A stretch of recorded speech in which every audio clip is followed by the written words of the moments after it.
Willkommen zu einem weiteren Video von Next Move. Heute geht es um das Thema Auslieferungsangst Tesla Model 3. Da hinten, da wohnt einer, der kriegt eins in Kürze und ich habe ihn angefixt mit unseren Videos. Wir kennen uns schon ein paar Jahre. Er fährt schon elektrisch. Hier sehen wir das Auto, was er heute abgibt. Da hinten sehen wir ein Tesla Model 3, mit dem ich heute hier bin. Er ist es noch nie gefahren und er hat ein bisschen Bammel vor der Auslieferung. Er hat unsere Videos gesehen und prompt hatte ich eine Nachricht: Hey, ich muss in 2 Tagen mein Model 3 bezahlen. Was passiert denn da jetzt? Was erwartet mich? Diese Fragen wollen wir klären. Tesla hat es erfolgreich geschafft, Themen wie Reichweitenangst und Ladeangst aus den Köpfen der Kunden zu verbannen. Aber die Leute, die noch keinen Tesla haben, die haben ein bisschen Bammel durch die Berichte in den sozialen Medien, auf YouTube und so weiter. Was kriege ich da vorgesetzt? Wie kann ich mich verhalten, wenn das Auto nicht so ist, wie ich es erwarte? Da gab es den Hilferuf aus der Community sozusagen. Der Peter, so heißt er, den wollen wir auf seinem Weg begleiten, ihm ein paar Tipps geben und nicht nur dem Peter, sondern natürlich auch euch. Ich bin hier an einem der schönsten Plätze in Mitteldeutschland. Absolute Ruhe, hier ist Zwitschern, nur die Vögel. Renault Zoe, Tesla Model 3, da vorne noch ein Renault Zoe. Ein Restaurant mit Pension und Ladestation. Für alle, die nicht mit dem Fahrrad kommen, weil wir sind hier am Saale-Radweg. Da hinten ist die Saale. Außerdem wollen wir euch erklären den Unterschied zwischen Schwarz und Weiß und was es mit Tesla Standard auf sich hat. Schönen guten Morgen, Peter. Guten Morgen, lieber Stefan. Du hast einen Hilferuf gesendet auf unser Tesla-Kritik-Video. Was treibt dich um? Stefan, ich habe am Freitag, hast du glaube ich das Video reingestellt, und meine Abschlusszahlung war Montag oder wäre Montag gewesen. Und dann so ein Video. Da weißt du, wie ich reagiert habe. Man musste dir natürlich eine Mail schicken und sagen, kannst du nicht noch eine Woche warten. Aber nein, Stefan. Warst du etwas in Sorge? Ja, man kennt sich ja ein bisschen. Also ein bisschen weiß man schon, dass das Tesla das servicetechnisch ein bisschen katastrophal zugeht. Aber da wurde er nochmal mulmig, das ist vollkommen richtig. Ja. Ich habe am Montag trotzdem einen Haken dran gemacht und hab's überwiesen. Ja.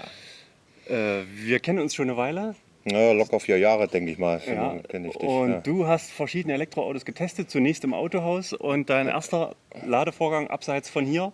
Genau, der war bei dir. Bei mir an meiner Ladesäule, genau, die genau. auch heute noch rund um die Uhr zugänglich ist, wenn ich nicht gerade selber ein Auto dran lade, Ja. aber das machen wir nur ein paar Stunden in der Woche. Ja. Und das war damals ein, Zoe, ja, den gibt es immer noch. den gibt es immer noch. Also du hast dann einen gekauft und zwischendurch auch mal andere Autos getestet. Genau, Und jetzt hast du dich nach vielen, vielen Probefahrten für das Model 3 entschieden. genau. Wie oft bist du schon gefahren? Noch gar nicht. Also das ist ein Blindkauf. Tatsächlich. Was hat dich dazu bewegt, das Auto zu kaufen? Klar, am Ende der Preis, ist klar. Ja, dann natürlich vorneweg genug Videos gesehen, die dir natürlich in den höchsten Tönen loben, was das Auto an sich ist. Was das Kommt Auto davon. alles kann. Ja, genau. das haben wir auch gezeigt. Ja, genau. Und sehen uns dann natürlich auch ein bisschen in der Verantwortung, nicht nur zu zeigen, was das Auto kann, sondern auch den Leuten zu helfen, ordentliche Autos zu kriegen. Ja, naja, wollen wir mal hoffen. Da will ich dir heute noch ein paar Tipps geben. Na, Dankeschön, Dankeschön. Und du hast dann deine Rechnung bezahlt und dann sind die mulmigen Gefühle nicht weniger geworden, aber da waren nicht wir dran schuld, sondern... Nein. Nur das Chaos ging weiter. Ich habe dann noch eine Rechnung bekommen und noch eine und noch eine. Am Ende sind es mittlerweile 5 Rechnungen. Und da wird dann schon ein bisschen komisch, ja, weil... 5 Rechnungen heißt auch 5 verschiedene Fahrgestellnummern? Genau, 5 verschiedene Fahrgestellnummern. Ich habe auch... Bestellt aber nur einen. Oder willst du die ganze Familie ausstatten? Nee, ich habe noch nicht im Lotto gewonnen. Also einen will ich nur. Aber ich sag mal, am Ende passt es immer wieder, weil Gutschriften dann hinterhergekommen sind. Also tatsächlich ist am Ende, muss ich nur 1 bezahlen. Und musstest du nachfragen oder hat man aktiv dich auch angerufen? Gar nicht. Ich habe dann versucht, natürlich, wo die zweite Rechnung kam, zu fragen, dort anzurufen. Natürlich kommt man da nicht durch, eine Mail geschickt. Aber tatsächlich, am nächsten Tag hat mich einer angerufen und sagt, ja, nee, das ist schon alles rechtens, das Geld ist eingegangen. Also da bin ich erstmal beruhigt. Weil Sie buchen es immer ein Auto weiter, sozusagen. Genau, ja. Und klar, dadurch verschieben sich dann die Übergabetermine immer weiter nach hinten. Aber am Ende, irgendwann wird es schon kommen, hoffe ich doch.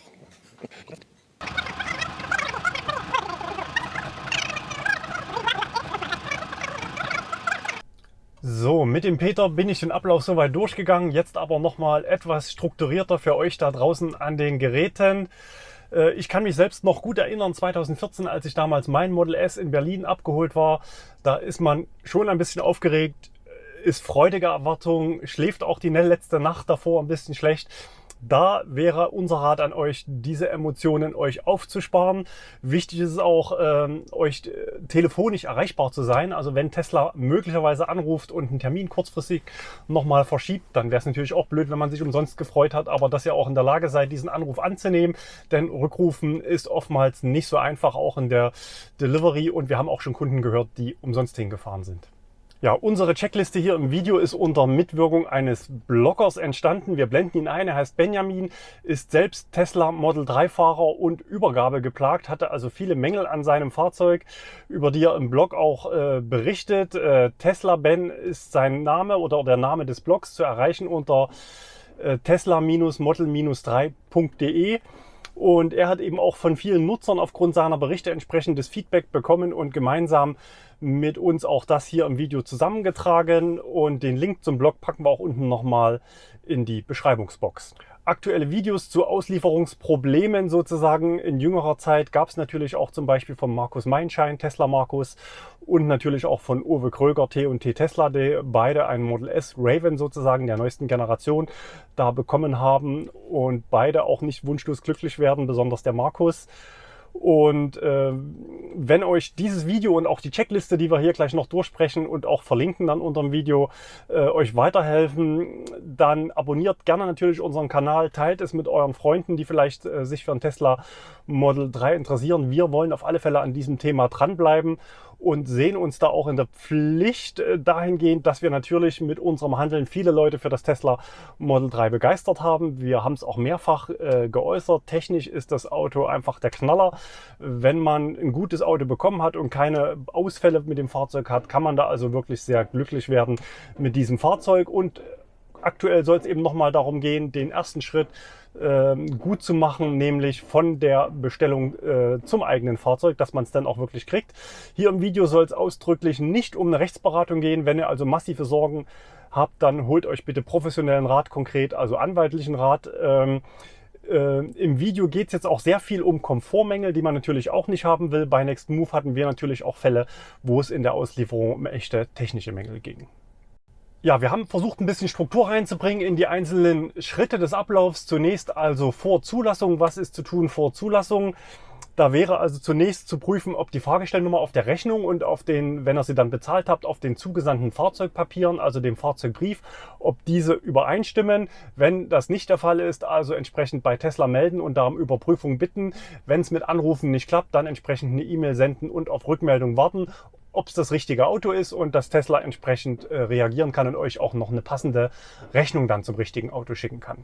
Ja, wenn dann diese Punkte soweit geklärt sind, richtiges Auto, richtige Rechnung zugelassen, wäre zu klären, was muss man vor Abholung alles noch zu Hause erledigen oder wie kann man sich auf die Abholung vorbereiten. Da ist es zunächst wichtig, die Rechnung und weitere Dokumente, die in eurem Account liegen, für euch runterzuladen. Denn wenn das Auto Status Auslieferung hat, also in dem Moment, wo ihr es übernehmt und es ausgeliefert wird an euch, verschwindet zum Beispiel die Rechnung aus dem Account und es bleibt lediglich der Kaufvertrag oder die Bestellvereinbarung noch als Grunddaten im Fahrzeug liegen.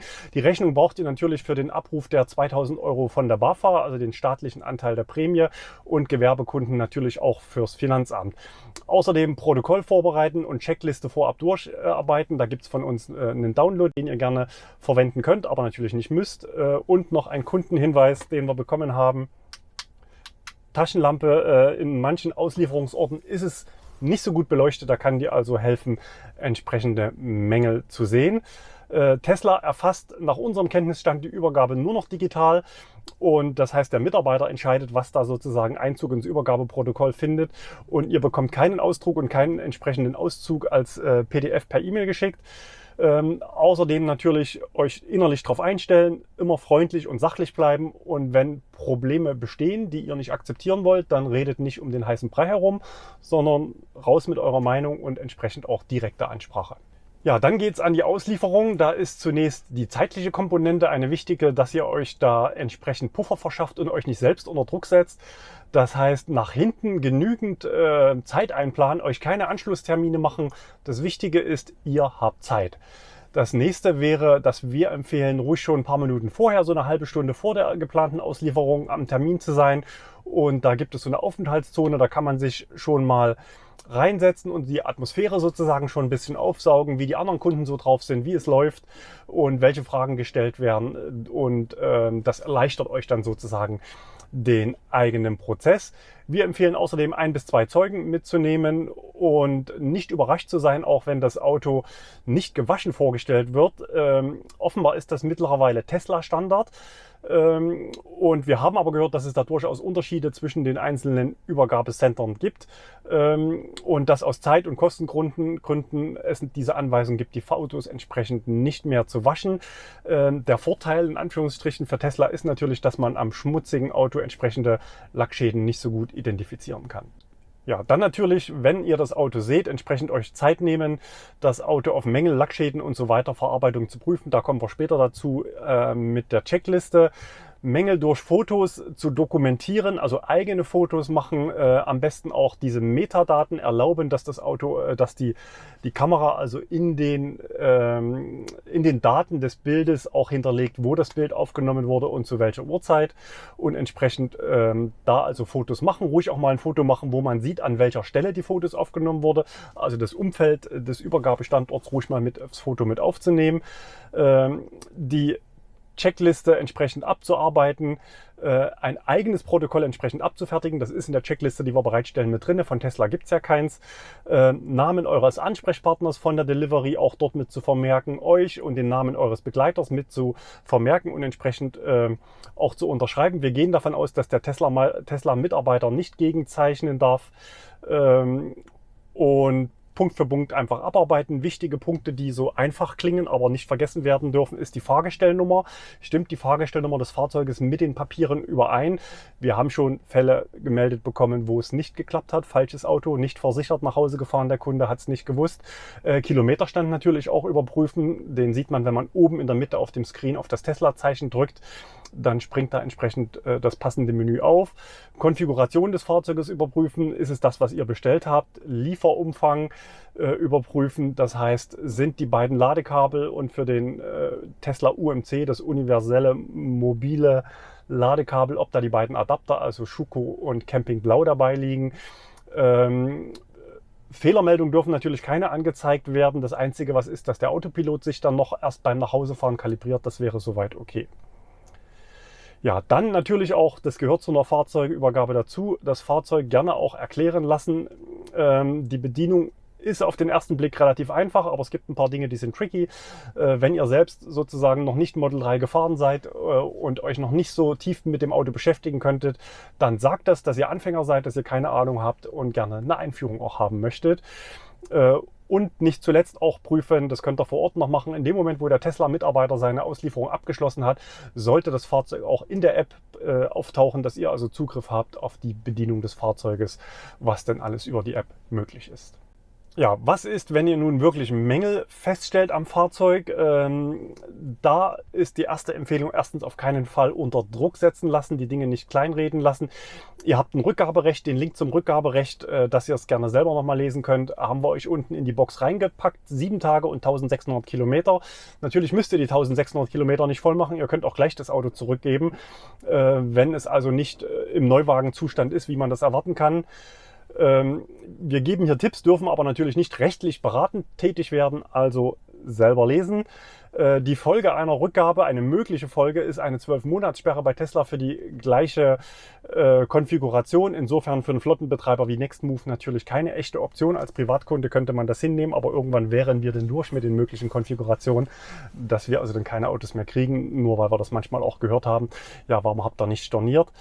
Man sollte auch wissen, dass Erstattungen bei Tesla relativ lange dauern können. Wenn ihr das Auto also storniert, müsst ihr damit rechnen, längere Zeit auf das Geld zu verzichten.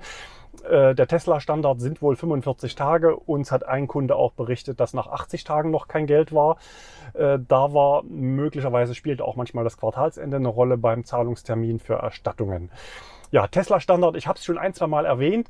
Wenn ihr mit diesem Begriff konfrontiert werdet, dann fragt doch gerne mal, was sich konkret dahinter verbirgt.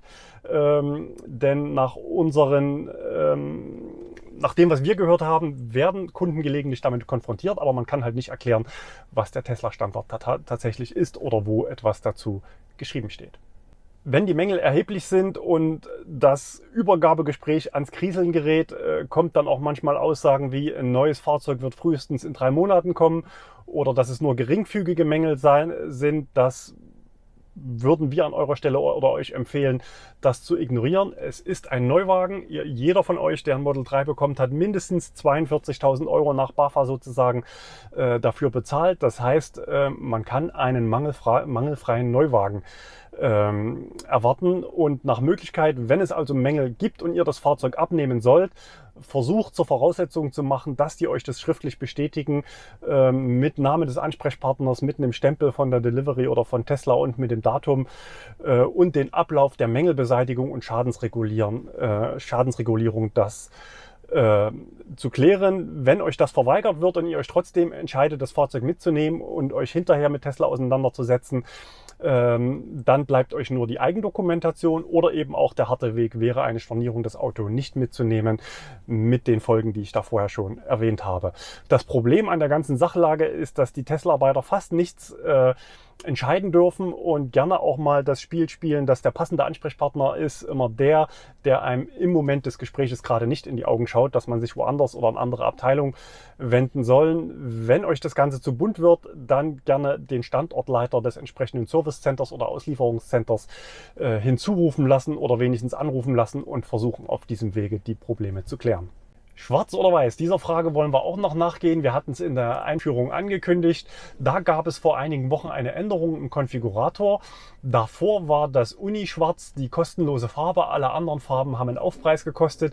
Darunter auch die vergleichsweise edle Farbe Pearl White, also eine Mehrschichtlackierung, die da 1.600 Euro gekostet hat. Auf einmal wurde es gedreht. Schwarz kostete Geld. Obwohl der Lack bekannt ist dafür, dass die auch bei Auslieferung schon schlecht aussehen. Wir haben da Polierspuren drauf gehabt und das weiß er, also eine teure Farbe, die es dann auf einmal umsonst gibt. Da gibt es jetzt 2 Interpretationsmöglichkeiten. Das eine ist eben, dass man auf diesen schwarzen Autos wirklich alles sieht und dass es in der Auslieferung Probleme gibt und die Kunden sehr viele Mängel entsprechend vorgetragen haben. Das wäre eher so unsere Lesart. Die Tesla-Lesart wäre möglicherweise die, dass in der Statistik, in der Kundenbefragung nach Auslieferungen bei weißen Fahrzeugen eine höhere Kundenzufriedenheit es gegeben hat und man deswegen möglicherweise auf weiß, auf kostenlos gegangen ist, damit mehr Leute ein weißes Fahrzeug kaufen und damit es mehr zufriedene Kunden gibt. Das wäre natürlich auch schön. Der Tesla-Ben hat in seinem Blog gezeigt, er selbst hat nämlich ein weißes Model 3 bekommen, das also weiß auch durchaus eine ganze Menge an Lackmängeln und zwar nicht nur Schäden, sondern auch an Lackiermängeln entsprechend aufweisen kann. Kompensation bei Mängeln wäre unser nächstes Thema. Wie ihr sicher in unserem ersten Video gesehen habt, ist das Thema heikel. Auch wir hatten ja da Tesla Vorschläge gemacht, für kleines Geld da entsprechend zu kompensieren, wobei wir sogar eine Schadenskompensation vorgeschlagen hat. Und wir haben aber inzwischen von Berichten von Nutzern, auch der Ben hat das vorgetragen, dass er das gehört hat von Nutzern, dass Kunden bei der Auslieferung entsprechende Kompensationsangebote gemacht werden. Das kann also sein, sozusagen ein Tesla Wall Connector, also eine Ladestation von zu Hause, ein Servicegutschein oder Supercharger-Guthaben oder etwas Ähnliches, also Sachleistungen von Tesla. Und diese Kompensationsangebote werden vereinzelt im Übergabeprozess gemacht, nicht für die Mängelbeseitigung, die müssen natürlich trotzdem abgestellt werden, sondern für euren Mehraufwand und für den möglicherweise schon Wertverlust, den das Fahrzeug erleidet, dass da am Neuwagen Smart Repair Hand angelegt werden muss. Denn ihr habt dann natürlich Wege mit dem Auto zu fahren, da kommen Kilometer auf das Auto und auch eine nachträgliche Aufbereitung, das heißt eine Reinigung des Fahrzeuges, wenn es also innen und außen schmutzig ist und ihr vielleicht sagt, ich möchte gerne einen sauberen Neuwagen und wollt dann erstmal noch eine Aufbereitung fahren, das könnte von Tesla entsprechend kompensiert werden. Geht da also ins Gespräch und macht da also auch entsprechende Vorschläge, wie ihr euch vorstellen könntet, dass man Probleme aus der Welt schafft, die im Übergabeprozess bestehen. Nächste Frage, Tesla Bonus oder Tesla Standard, was kann man Tesla alles durchgehen lassen? Da ist es natürlich prinzipiell alles in eurer Hand. Wir geben hier nur unverbindlich ein paar Tipps. Wo die Toleranzgrenze eines jeden liegt, das muss man also für sich entscheiden. Wir wollen euch aber nur so als Anhaltspunkt mal sagen, wo unsere Schmerzgrenzen sozusagen liegen und welchen Tesla Bonus wir Tesla gestehen und auch zugestanden haben bei unseren Übergaben. Erster Punkt ist das vordere Glasdach hier in diesem Auto perfekt sitzen. Das ist nämlich ein bisschen kleiner als das hintere. Das heißt, von vorne zu hinten wird sich also immer eine kleine Differenz ergeben. Entweder ist es linksbündig, dann fehlen rechts 4 mm oder rechtsbündig. Manchmal sitzt es zu weit vorne. Dann kann man in der Mitte sozusagen fast die Karosserie sitzen. Und wir hatten aber auch schon Fälle, wo sich das vordere und hintere Dach berühren, wo dann möglicherweise Spannung auf das Glas kommt und was dann im Winter oder wenn Schmutz reinkommt, entsprechend auch platzen kann. Das wäre der Fall, wo wir es nicht tolerieren würden. Oder zumindest festhalten sollten, dass, wenn später was passiert, dass da also nicht der Nutzer an Haftung genommen wird. Wenn es einfach nur schräg drin ist, haben wir das entsprechend in der Regel durchgehen lassen. Auch beim Thema Spaltmaße, das heißt Positionierung der Heckklappe und der Scheinwerfer, dass die also nicht ganz stimmig sitzen, oder auch die Chromleiste sozusagen hier an dieser Stelle, Stufe in der Tür. Das sind also Sachen, die wir Tesla durchgehen lassen, sofern es nicht ganz so wild ist. Aber auch hier ist es an euch, dort zu entscheiden und gegebenenfalls auch diese Punkte mit in eine Kompensationsverhandlung aufzunehmen. Ja, wie geht es weiter, wenn soweit alles geregelt ist? Natürlich ist es so, dass man bei so einer Übergabe erst recht in diesem Spannungsfeld garantiert nicht alles sehen wird, was das Fahrzeug vielleicht an Mängeln hat. Das heißt, wir empfehlen, die ersten 2 Tage nach Übergabe nicht in Urlaub zu fahren, oder wenn, dann mit dem Auto vielleicht, aber im Lande zu bleiben und das Auto intensiv nochmal sich anzuschauen. Und so ein bisschen die Model 3 Mängel noch prüfen, um zu gucken, wo vielleicht Clips noch fehlen. Im Radkasten ist da eine Stelle, manchmal auch an den Schwellern unten, dass die Kunststoffverkleidung lose sind. Dann hier in der Mitte hinten der Teppich, der ist mit Clipsen unter der Rücksitzbank befestigt, die haben oft gefehlt. Mal in die Waschstraße zu fahren, zu gucken, ob es Geräusche gibt. Waschstraße heißt Dichtigkeit, kommt irgendwo Wasser rein. Geräusche beim Fahren, Windgeräusche, Klappergeräusche, ob euch da irgendwas auffällt. Dann bei gutem Licht auch das Auto nochmal die Scheiben im Gegenlicht anzuschauen, ob da vielleicht irgendwo Sprünge in der Scheibe sind. Die Türen auf und zu machen, um zu gucken, dass da irgendwo Schleifstellen sind, dass also Karosserieteile vielleicht gegeneinander schlagen und dass es sozusagen ein schleichender Lackschaden ist. Licht- und Scheinwerfereinstellungen auch zu überprüfen, die Klimaanlage mal auszutesten, ob sie Geräusche macht, wobei wir sagen müssen, wenn es draußen heiß ist, ihr schnell gefahren seid am Supercharger, wenn es da so eine Art Brummen gibt, als wenn der Hubschrauber über dem Auto steht, das ist das, was normal ist, wenn sie also sozusagen am Limit läuft, können diese Sachen oder so eine Geräusche auch normal sein. Im Ernstfall könnt ihr das Auto innerhalb von 7 Tagen zurückgeben, wenn er da also noch was Schwerwiegendes findet. Ansonsten versucht mit Tesla da in Kontakt zu treten innerhalb dieser 7 Tage, um da schwarz auf weiß ernsthafte Probleme auch gemeinsam anzugehen. Wenn es Karosseriemängel sind, könnte auch der Bodyshop ein entsprechender Ansprechpartner sein. Sind also zertifizierte freie Werkstätte, die Karosserie und Lack bearbeiten und da möglicherweise euch einen Kostenvoranschlag erstellen, dass ihr zumindest schwarz auf weiß mit einem Datum eine Zustandsbeschreibung eures Fahrzeuges habt, wenn es da Mängel in dieser Richtung gibt. Ja, am Ende bleibt noch zu sagen, wenn ihr euch für eine Abnahme entschieden habt, aber hinterher schwerwiegende Probleme auftreten, dann scheut nicht, euch rechtlichen Rat zu nehmen und also einen Rechtsanwalt hinzuzuziehen. Ansonsten hoffen wir natürlich, dass möglichst viele Model 3 in Deutschland ohne Mängel ausgeliefert werden. Das passiert sicher auch Tag für Tag, aber wir kriegen eben immer wieder diese Fälle berichtet, wo es schief geht und wo vor allen Dingen auch hinterher manchmal auch nur ein handfestes Problem besteht, was über Wochen oder Monate nicht von Tesla gelöst werden kann. Und weswegen wir eben auch entsprechend hier darüber berichten, um euch für dieses Thema auch zu sensibilisieren und euch da auch ein bisschen Infos zu geben, was da draußen so los ist, damit ihr ein bisschen besser informiert in die Fahrzeugübergabe reingeht. Wir wünschen euch natürlich, dass bei euch alles glatt geht, dass ihr ein super Auto gebt und dass ihr ab dem ersten Abend sozusagen, wenn ihr dann zu Hause angekommen seid, die volle Freude mit dem Tesla Model 3 erleben könnt. In diesem Sinne wünschen wir schon mal gute Fahrt mit eurem Tesla Model 3 und schauen noch rein, wie es bei Peter weitergeht. So, Peter, fühlst du dich gewappnet? Na klar, ich bin heiß. Es ist ein Auto, hast du gesagt? Es ist ein Auto. Und du lässt es gelassen auf dich zukommen? Ja. Und wenn es richtig scheiße ist, dann lässt es eskalieren? Ja? Na, dann nehme ich ihn nicht mit, das ist klar. Also er musste schon...